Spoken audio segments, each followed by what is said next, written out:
boa noite. Morreu agora à noite em São Paulo o ex-ministro Dilson Funaro. Em Brasília, a ministra Doroteia finalmente anuncia o reajuste dos salários. No México, mortes misteriosas com toques macabros. E por aqui, a prefeita Erundina quer fazer da Mansão Matarazzo um museu para os trabalhadores. O Jornal da Cultura está começando.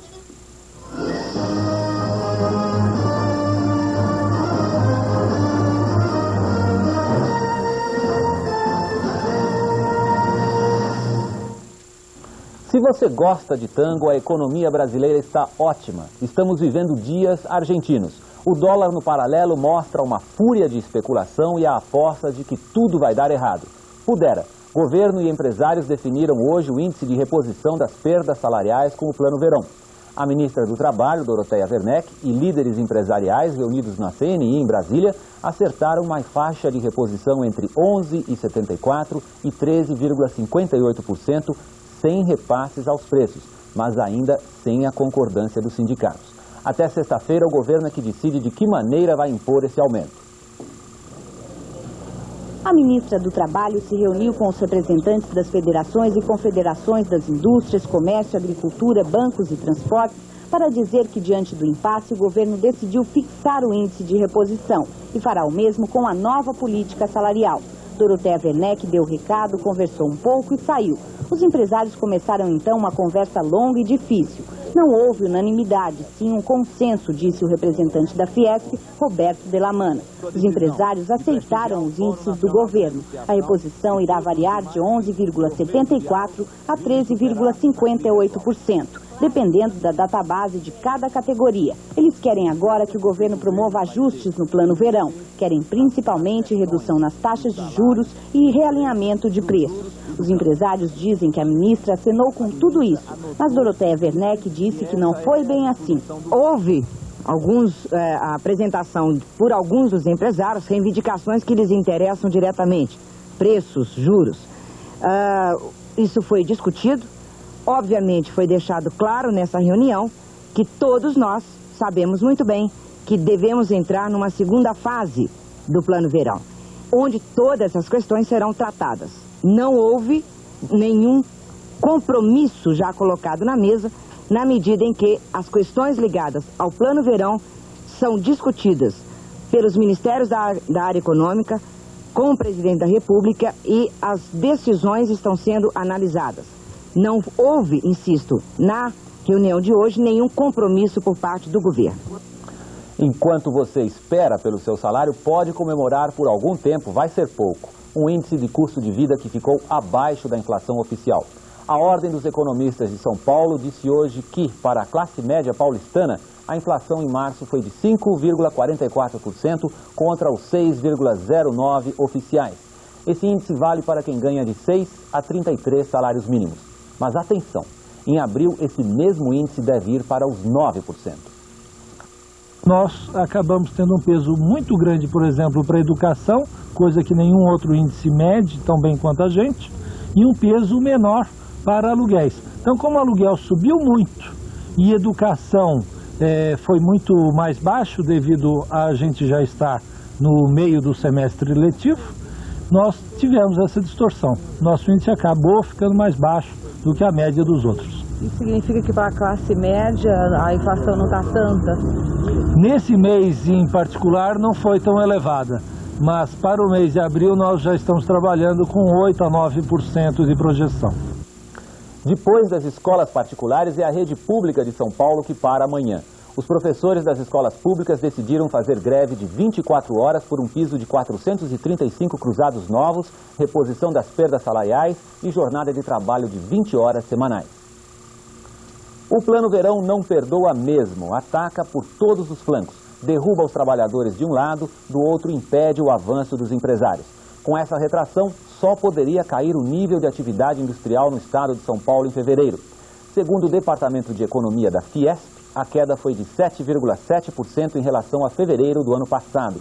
O índice divulgado hoje foi ainda pior que o de janeiro, quando a queda atingiu 5%. As indústrias de material elétrico, mobiliárias e de comunicações foram as que apresentaram maior retração. Definida a reposição dos salários, começa a temporada de aumentos. O chamado realinhamento de preços, segundo o governo, vai contemplar até o final do mês serviços de hotéis, cardápios de bares e restaurantes e produtos da cesta básica, entre alimentos e material de limpeza. Numa segunda rodada, a liberação de preços vai atingir artigos controlados pelo CIP, como eletrodomésticos e matérias-primas. Na fila do descongelamento, os remédios também fazem pressão. A indústria está em ritmo lento e muitos medicamentos já começam a desaparecer das prateleiras.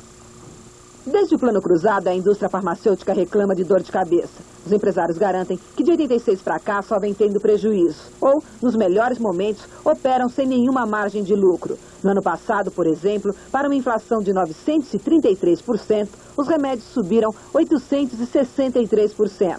E agora, em 89, de janeiro a março, a inflação já chega a 87%. E o único reajuste dado um pouco antes do plano verão foi de 37%.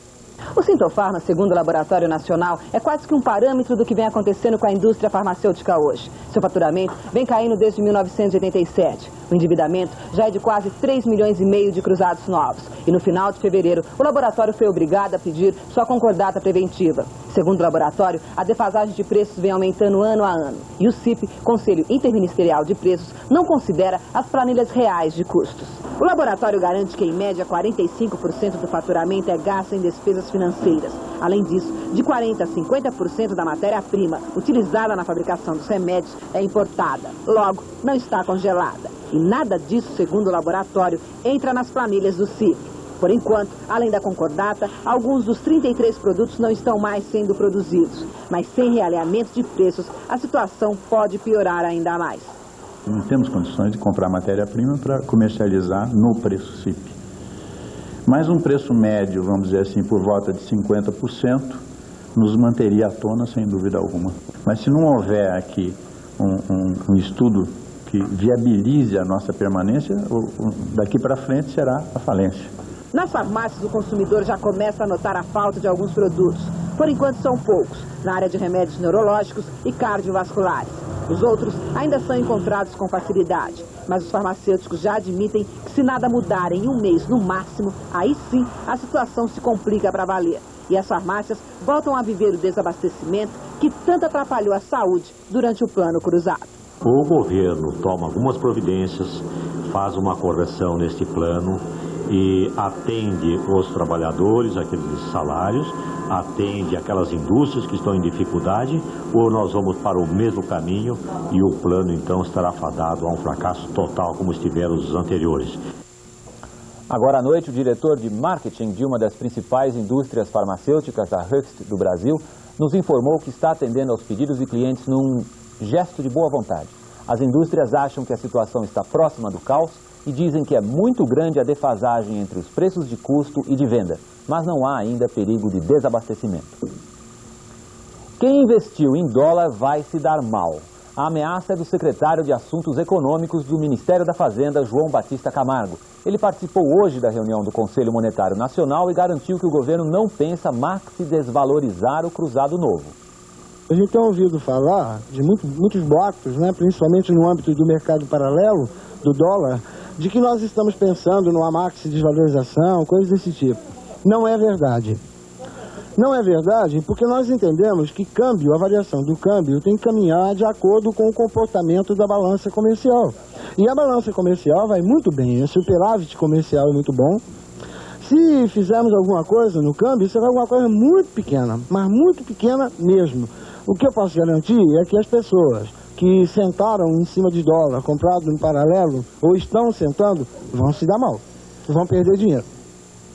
Era difícil imaginar que ele pudesse dizer outra coisa, porque são enormes as pressões para que o governo comece a alterar o plano verão. Embora muita gente já ache que a economia escapou do controle, mesmo que pinte aí um segundo choque. É disso que fala o editor de economia Antônio Carlos de Godoy. A aproximação de um fim de semana prolongado e a decisão final sobre a reposição das perdas salariais causadas pelo Plano Verão contribuíram para aumentar as especulações sobre mudanças iminentes. Nos meios econômicos já se fala até no Plano Verão 2, que seria o realinhamento dos preços, dos salários e do câmbio, seguido de novo congelamento. No setor financeiro, a volta da indexação da economia é dada como certa e inadiável. mas os banqueiros querem que ela se baseie no Índice Geral de Preços da Fundação Getúlio Vargas, o IGP, considerado mais confiável por não estar sujeito a manipulações por parte do governo. Estuda-se até a criação de um IGP financeiro a ser divulgado no final de cada mês para servir de base ao crédito do rendimento das cadernetas de poupança, CDBs e outras aplicações. Enfim, começou aquilo que um banqueiro denomina muito apropriadamente de fase de recauchutagem do Plano Verão. Os boatos e comentários sobre a vinda breve de um segundo Plano Verão passaram hoje como furacão pelos mercados financeiros. Acompanhe outra vez com Antônio Carlos de Godoy. A contínua queda dos juros pagos pelo overnight e a falta de um indexador estão empurrando os investidores para a Bolsa, o ouro e o dólar no paralelo. Há uma liquidez impressionante no mercado e na Bolsa a proximidade do vencimento das opções. Tudo isso junto, mais a alta de 6,7% na ação da Paranapanema, esquentou o pregão de hoje nas bolsas. Veja agora como se comportaram os diversos mercados. As bolsas tiveram hoje expressiva alta. Em São Paulo, o índice Bovespa aumentou 6,7%. No Rio, o IBV subiu 6,8%. A taxa do overnight continuou em baixa. Ela ficou em 18,65%, com previsão de um rendimento bruto de 13,15% no mês e 11,99% líquido. Os CDBs pré-fixados oscilaram entre 320% e 340% ao ano. O fator da tablita para amanhã é 1.444,39. O dólar foi negociado a um cruzado novo no câmbio oficial. No paralelo, a cotação foi de 2 cruzados novos e 33 centavos para venda, com ágio de 133% sobre o câmbio oficial. O dólar turismo foi cotado a 2 cruzados novos e 37 centavos para venda. Na Bolsa de Mercadorias de São Paulo, o grama de ouro fechou a 27 cruzados novos e 50 centavos, com 0,73% de alta. Na Bolsa Mercantil e de Futuros, a cotação foi de 27 cruzados novos e 75 centavos, com alta de 2,59%. E a arroba do boi em pé manteve-se firme nos 25 cruzados novos. O prefeito de Florianópolis, Esperidião Amin, é um político que esbanja autoconfiança. Depois de tentar tirar uma lasquinha na sucessão namorando o PDT de Brizola, Amin lançou hoje sua candidatura à presidência pelo PDS. Foi uma prova de ousadia. Nem mesmo o senador Jarbas Passarinho, que tem reconhecida projeção nacional, se atreveu a permanecer na disputa. Passarinho não voa mais do que pode para enfrentar uma velha raposa da política, como o ex-governador Paulo Maluf, o outro candidato do PDS. O deputado Ulisses Guimarães se licenciou da presidência do PMDB para se dedicar à sucessão presidencial. Ulisses quer costurar o apoio dos progressistas até a reunião do dia 19 com dirigentes do grupo. Para ele, as disputas são normais e o final será feliz. Diante de uma executiva dividida, o deputado Ulisses Guimarães leu um discurso de despedida provisória. Depois de 23 anos na presidência do PMDB, o deputado disse que se licencia do cargo até a convenção, para que a executiva coordene o processo de escolha do candidato a candidato à presidência da República. Ulisses ainda espera ser o escolhido. Disse que vai trabalhar para que sua candidatura ganhe força junto ao PMDB e à sociedade. O deputado, mais uma vez, não perdeu a oportunidade de fazer uma advertência. Não vamos nos dividir. Nossa divisão será a derrota e a ruína de nosso partido. Na coletiva à imprensa, Ulisses deixou claro que não desiste. Não pediu a renúncia de outros candidatos e disse que não está magoado com eles. Não estou magoado. Eu sei que essas lutas ocorrem, as convenções são um foro próprio para isso, mas acredito que isso vai terminar tudo como nas fitas de cinema, um happy end. Mais uma vez, o happy end foi adiado. A candidatura do deputado Ulisses Guimarães continua nas mãos de um PMDB dividido, pelo menos até o próximo dia 19, quando a executiva do partido se reunirá com os presidentes dos diretórios regionais, da Câmara, do Senado e com os governadores. Finalmente, nesse dia, será escolhido o candidato dos progressistas à presidência da República. O deputado Jarbas Vasconcelos, novo presidente do PMDB, que conduziu a reunião depois da saída de Ulisses Guimarães, garantiu que apenas as candidaturas de Álvaro Dias, Valdir Pires e do próprio Ulisses serão analisadas até o próximo dia 19. Orestes Quercia oficialmente está fora do páreo. O novo presidente do PMDB está otimista. Ele acredita que a decisão desse fórum progressista será acatada pelos outros candidatos. O compromisso, e vamos deixar isso claro até o dia 19, de que os postulantes se dobrarão à decisão majoritária. A Constituinte Estadual. A Assembleia Paulista finalmente começou a votar o regimento interno. Na primeira votação, ficou decidido que o deputado que faltar a 6 sessões consecutivas perderá o mandato. Se por aqui, pelo menos, tenta-se uma tentativa de moralizar o papel dos políticos, em Brasília, de onde deveriam vir os melhores exemplos, as coisas continuam como sempre. 6 meses depois de promulgada, a nova Constituição caiu no esquecimento. O presidente Sarney tinha prazo até o último dia 5 para enviar ao Congresso a nova lei da Previdência Social. Sem ela, muitos benefícios previstos na Carta não podem ser aplicados. O Congresso Nacional também não moveu uma palha para votar perto de 200 leis complementares. Deputados e senadores estão mais preocupados com a eleição presidencial, a dança dos candidatos e os aumentos a servidores públicos, de grande efeito junto ao eleitorado. O Congresso derrubou hoje 6 vetos do presidente Sarney e aprovou o reajuste de 170% na gratificação de funcionários do Poder Judiciário em todo o país. Enquanto isso, o salário mínimo, um dos mais baixos do mundo, fica como está. Na meteorologia, o tempo também continua nebuloso. A editora Valéria Grilo mostra a previsão do dia. O paulista hoje teve um refresco. Pelo menos as chuvas foram mais leves. Mas você que gosta de sol e calor pode ficar tranquilo, porque a frente fria que provocou toda essa virada no tempo tende a se afastar cada vez mais. Isto está bem visível nas fotos que o satélite GOL-7 nos mandou nos últimos 2 dias. Nós vemos uma frente fria que se estende do Atlântico até o Mato Grosso do Sul. Em São Paulo, ela está bem mais fraca e continua perdendo sua intensidade enquanto se desloca rapidamente em direção ao litoral da região sudeste. Quando a frente entrou em São Paulo, ela não estava forte, mas o seu deslocamento foi muito rápido e isso provocou uma grande variação de temperatura num curto espaço de tempo. E o resultado foi o pé d'água de ontem aqui na capital.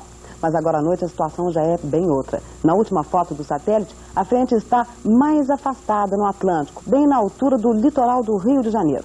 Ela se estende um pouco pelo continente, explicando a nebulosidade e as chuvas de hoje na região próxima ao litoral de São Paulo, além do Rio e interior de Minas Gerais. No norte, as áreas de instabilidade ainda provocam chuvas, principalmente aqui no interior do Nordeste e em toda a costa, desde o Alagoas até o Maranhão, onde as pancadas continuam fortes. O movimento da frente aqui por São Paulo justifica o que aconteceu hoje no estado. Na região oeste, o tempo voltou a melhorar, o sol apareceu e não choveu. A partir do meio-dia, o radar da Unesp em Bauru passou a registrar chuvas leves em toda a região central. Elas chegaram até aqui, em Andeara, no norte, Pirassununga e Sorocaba, mais ao leste, e aqui em Bom Sucesso, mais ao sul. As únicas pancadas fortes de hoje caíram no final da tarde, ao sul de Duartina. Na capital, a influência da frente ainda foi bem sentida hoje. Choveu pouco, mas o céu ficou encoberto durante quase todo o dia. Já no litoral, onde a frente chegou por último, a coisa continuou feia e o dia foi de muita chuva. Com isso, evite pescar ou passear de lancha. Na região costeira, o tempo está instável. Apesar dos ventos de sudeste a leste serem normais, o céu na costa está quase encoberto.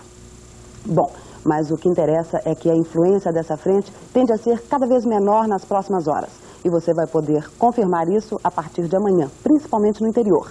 A previsão da meteorologia para a capital, litoral, vales do Paraíba e do Ribeira ainda é de tempo nublado para essa quinta-feira, mas o sol já deve aparecer um pouco mais durante o dia. Agora, à tarde, as chuvas isoladas vão continuar. No interior de São Paulo, vamos ter muito sol, e isso significa mais calor. Esse aquecimento pode provocar aumento de nebulosidade na parte da tarde, acompanhado de chuvas.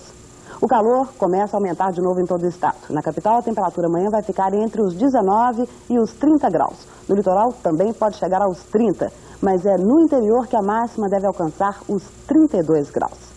Às vezes, chuva é um problema, mas tem hora que é uma solução, principalmente para quem quer plantar. Então, aproveite esses dias de chuva e de lua crescente que entrou agora à noite. Este é o melhor período. Amanhã você já corre o risco de conseguir acompanhar o sol. Confira, ele vai nascer às 6h19. O pôr do sol vai ser às 5h54 da tarde. O Jornal da Cultura agora vai dar um tempo. Daqui a pouco nós voltamos para mostrar gols do Brasil, a morte de um micto do boxe, outras mortes macabras no México, a briga que congestiona o trânsito de São Paulo e a ideia de Erundina para a mansão dos Matarazzo. mostramos também um pouco da vida do pai do Plano Cruzado. Até já!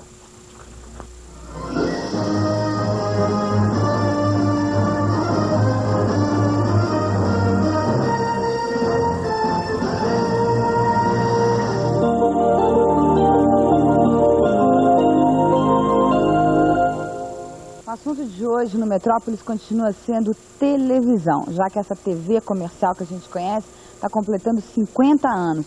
Entre os convidados, os atores Eva Vilma, Walter Foster, Yeti Fraser. E ainda as estreias de cinema dessa semana e o som da banda Terceiro Tiro. Tudo isso daqui a pouquinho, logo depois do Jornal da Cultura. Até já! No Cine Cultura, Jerry Lewis é um recruta-biruta. Dean Martin, o Sargento Durão. O Palhaço do Batalhão, primeiro filme da dupla. Cine Cultura, neste domingo, 2h30 da tarde.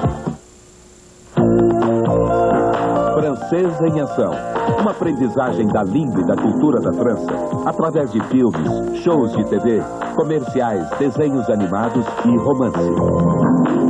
Os costumes, os passeios, o povo e a gastronomia em Francesa em Ação, em 2 aulas semanais.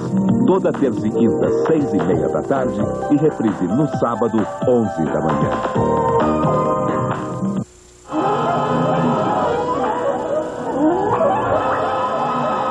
Toninho Horta, Nelson Aires, Márcio Montarroios e Divaldo Ornelas fazem juntos no Ibirapuera Concerto Planeta Terra, nesta sexta, 9h30 da noite.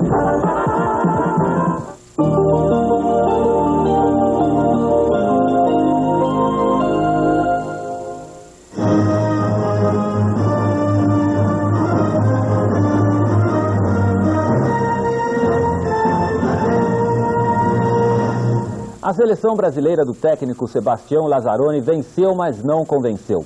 O improvisado Paraguai, sem 8 titulares, não foi adversário.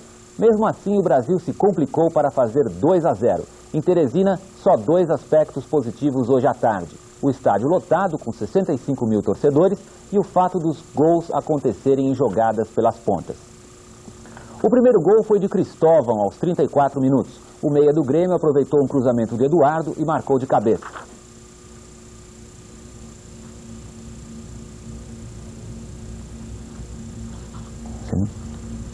O segundo também foi de cabeça.